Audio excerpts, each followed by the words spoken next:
Les éditions Sixtreed, avec l'aimable autorisation des éditions Belfond, présentent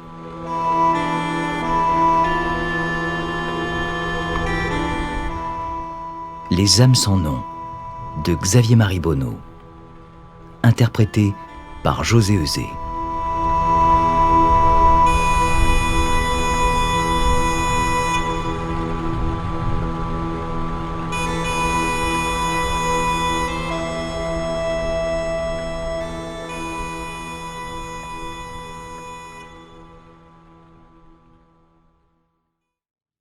Prologue. Marseille, le 28 avril 1984. Barbara Flanagan a froid. Malgré la saison. Malgré le soleil qui a brillé toute la journée. Elle grelotte. Ses doigts gonflés bougent à peine. Les menottes d'acier garrottent ses poignets fragiles. Derrière la petite porte de la cave, la voix de l'homme semble lointaine. Si lointaine que cette distance imaginaire a quelque chose de rassurant. Le soliloque va et vient. Un murmure de damné qui grossit lorsqu'il s'approche de l'embrasure et s'évanouit quand il passe dans la chambre. Barbara Flanagan sent l'humidité sortir du sol terreux et la pénétrer sournoisement. Un bruit sourd, un objet chute sur le plancher. Elle tend l'oreille.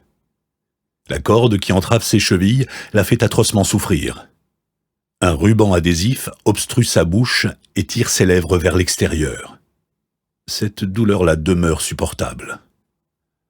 L'homme ouvre les tiroirs de la commode de la chambre, les referme avec rage, renverse des étagères, fourrage et retourne tout ce qui peut l'être, et vocifère entre ses dents. Barbara Flanagan ne peut pas crier.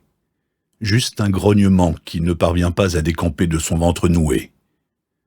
Pourquoi cet homme n'a-t-il rien dit depuis qu'il la retient prisonnière? L'image de Sean surgit du noir. Elle touche de ses doigts encore libres l'anneau de vieil or qu'elle porte à l'annulaire. Un bijou ancien, un peu bosselé, aux étranges motifs entrelacés. Sean dit qu'il a appartenu à l'une des rares prêtresses de l'ancienne religion des Celtes d'Irlande. Une femme druide. L'alliance lui donne parfois l'impression de vivre entre ses doigts. Cette bague nous protégera, avait-il déclaré avec gravité le jour de leur mariage. Puis il l'avait regardée, fascinée, plus fascinée encore que le jour où il l'avait croisée dans une soirée baroque d'étudiants. Barbara Flanagan se recroqueville en chien de fusil. Elle griffe la terre et la pétrit de rage. La douleur de ses doigts remonte dans l'avant-bras. Les souvenirs s'entrechoquent. Un album de chromos déjà rayés. Dublin, 1973. Une surprise party au Trinity College. Une amie l'a invité et lui présente Sean, un grand maigre au visage fiévreux, les cheveux sombres, en bataille, le front haut. Il a quelque chose d'Antonin Artaud, son poète préféré. Sean s'approche. « Vous êtes française ?» Qu'il est maladroit, divinement balourd. « Pourquoi ? Cela se voit-il aussi facilement ? » Pardon ? Oui, un peu. Un violonneux s'échine sur des danses démodées en martelant le sol de coups de talons secs. Sean s'avance sur la piste, son grand corps mince, très droit, les bras tirés en arrière. Elle le rejoint. Leurs regards s'entrelacent. La brute dévale les escaliers, furieux, et donne un coup de pied dans la porte de la cave. Sous le choc, le battant laisse échapper un ray de lumière jaune. Barbara serre les dents et rampe un peu plus vers le fond de l'oubliette. Puis elle tend les yeux vers le plafond et suit les enjambées. L'homme part vers la cuisine, revient, renverse tout dans la salle à manger. Des éclats de verre se répandent sur les tommettes de la cuisine en une multitude de particules qui courent sur le sol, comme des insectes fous. Elle porte un jean et un long t-shirt noir sur lequel est écrit en grosses lettres une phrase de John Lennon. « The war is over if you want it ». C'est un ami, un ancien des comités Vietnam, qui lui a fait ce cadeau. Sean, lui, est plus classique. Il a une chemise blanche mouillée de sueur, des docksides éculés, un pantalon de collégien. Ils ne se parlent pas. Leurs yeux se disent des mots qu'aucune bouche ne peut prononcer. Le violonneux, sur son estrade, entame une énième gigue. Un étudiant gringalé, la prunelle arsouillée, prend Shaun par le bras et hurle dans l'oreille, la voix démolie par la bière acide. « Kevin a été arrêté !»« Doherty ?» demande Shaun, le regard soudain tendu. « Oui. »« Où ?»« Belfast, Beachmont Avenue. » Soudain, Shaun a la mine cassée, abîmée de révolte. Le regard plein de cette bravoure qu'elle a longtemps recherchée. Il la contemple et ses yeux l'étreignent. Un courant d'air parcourt la cave, depuis la trappe du charbonnier jusqu'à la porte percée de petits jours. Le souffle tiède du printemps caresse Marseille et réchauffe Barbara. Elle reconnaît le vent d'est qui passe par-dessus les falaises de Marseille vert jusqu'aux épaules de calcaire dévorées par les vagues et les anses de sable ourlées d'écume. Barbara aime se promener le long des sentiers des Calanques, quand le vent d'est jette un voile gris sur le ciel et que la mer assiège les immenses falaises blanches. Shaun dit toujours qu'il ne connaît rien de plus beau, à part les caps tourmentés du Kerry, son pays natal. L'homme remonte à l'étage et fait grincer l'escalier de bois sous ses pas lourds. Barbara lève ses yeux faibles vers la porte. De l'eau coule par le tuyau d'évacuation qui traverse la cave. Un glouglou familier. Puis, plus rien. Cela vient de la salle de bain. Elle ne sent plus ses doigts, ses poignets vont éclater, les 2 premières phalanges comme du bois.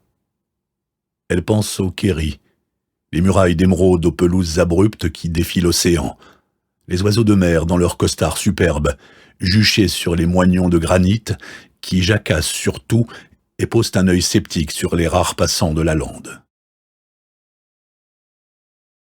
L'homme redescend de l'étage. Il parle fort à présent. Une voix argentine et terrifiante. Barbara a l'impression qu'il s'exprime dans une langue étrangère. Pourtant, lorsqu'il l'a interceptée en sortant de la gare Saint-Charles, il s'est adressé à elle en français. Un accent parfait. « Venez, Shaun n'est pas très loin », a dit l'homme. Elle s'est retournée. Un type grand, cheveux grisonnants, 2 yeux bleus, vide de vie. « Venez ». Il a forcé un sourire. Elle a compris à ce moment-là que quelque chose clochait. Un coup d'œil aux voyageurs qui sortent du train de Paris, aux 1000 visages qui fourmillent dans le hall de la gare Saint-Charles. Ce n'est pas un flic, encore moins un ami. Elle l'a dévisagé, il a baissé lentement le regard comme une direction à suivre. Une arme noire, à peine visible sous le manteau. Un gros silencieux vissé au bout du canon ventilé. « Marchez !»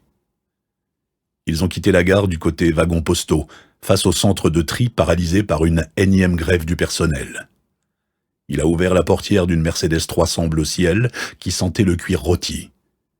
Les menottes se sont refermées sur les poignets fragiles de Barbara. Une odeur de chloroforme. L'homme va l'interroger. Elle le sent. Mais pourquoi elle? Une question l'obsède à présent. Qui l'a dénoncé? Elle tente de fouiller parmi les visages amis. Aucun traître ne se montre. Et pourtant, quelqu'un a trahi. Ce ne peut pas être Kevin, ni Brendan, ni Shaun. Impossible. Un jour, Shaun lui a parlé de ce dont est capable la police. Il a prononcé le mot de torture. Elle a eu peur de ne pas tenir, de parler, de dire ce qu'elle a juré de ne jamais dévoiler. Des larmes amères brûlent ses paupières, son ventre se tord comme si une ferraille froide voulait y pénétrer. Elle revoit Shaun entouré de Brendan Murphy, de Kevin Doherty, qui la regarde toujours avec des yeux de chien battu. Kevin est amoureux d'elle. Elle le sait depuis le jour où ils se sont croisés. Elle a épousé Shaun et la cause de ses hommes. Elle a marié la liberté d'une terre qui n'est pas la sienne, les toits rouillés de Belfast et les gosses par centaines qui narguent les parachutistes casqués, les landes sauvages du Nord qui surgissent sur la chaussée des géants. Elle se tape plusieurs fois le visage contre le mur de la cave jusqu'à ce qu'elle sente le sang couler. Son dos heurte le petit meuble rempli de pots de confiture. Ses pensées se ferment sur Shaun, le trésor de sa vie. Sa tendresse, ses gestes câlins, ses mains maladroites, son humour aigre-doux qui la fait hurler de rire. Ses colères feintes, quand le 15 de France aplatit une fois encore le trèfle irlandais. Elle a connu des moments d'angoisse, des instants de terreur brute. Mais elle ne regrette rien. Tout est là, dans le grand mystère de cet amour qui lui donne encore du courage. Un courage que les hommes ignorent. Elle va se battre, sinon plus rien ne sert à rien. La porte de la cave s'ouvre. Une silhouette massive se pose dans l'embrasure. L'homme fait jaillir la lumière et descend l'escalier, les bras ballants.